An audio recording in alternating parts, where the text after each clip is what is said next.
Deep within Jotunheimer, the land of giants, where the skies are perpetually overcast and the air is thick with ancient magic, a monstrous wolf was born. Fenrir, they called him, a name that would soon be whispered in fear across the realms. His father, the trickster god Loki, looked upon his son with a mixture of pride and fear.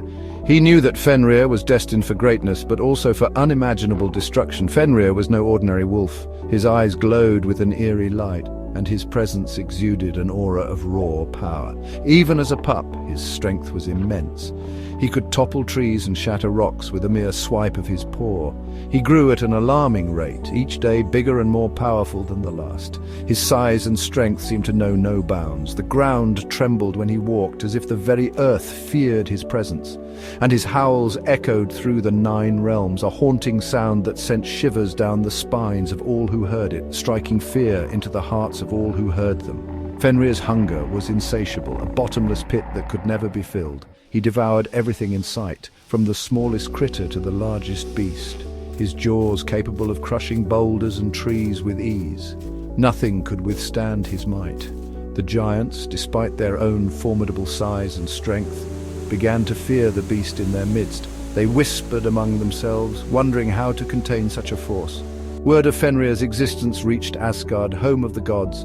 The news spread like wildfire, causing great concern. Odin, the Allfather, felt a deep unease.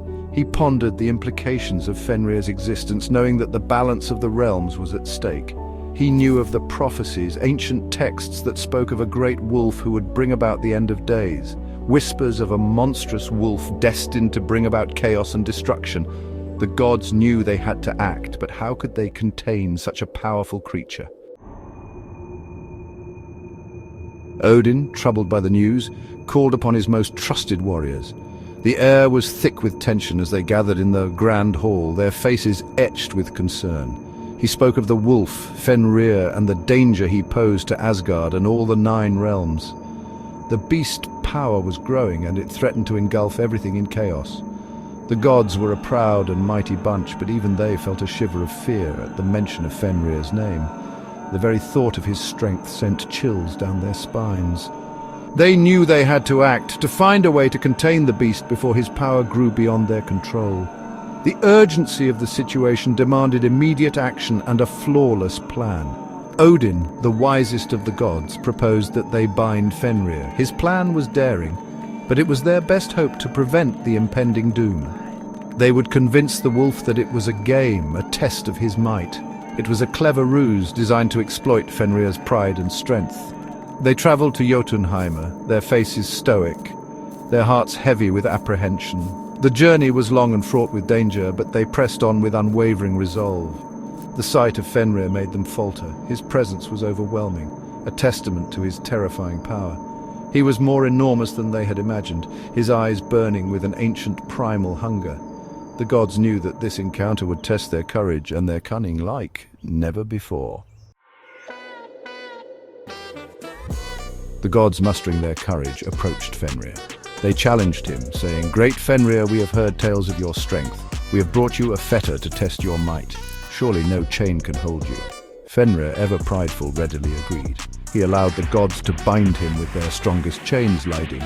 With a mighty roar, Fenrir strained against the chains. The earth shook, and the mountains trembled. To the gods' dismay, the links of lading snapped like mere thread. Fenrir stood free, his eyes gleaming with amusement and contempt. The gods, their confidence shaken, knew they needed something stronger, something unbreakable.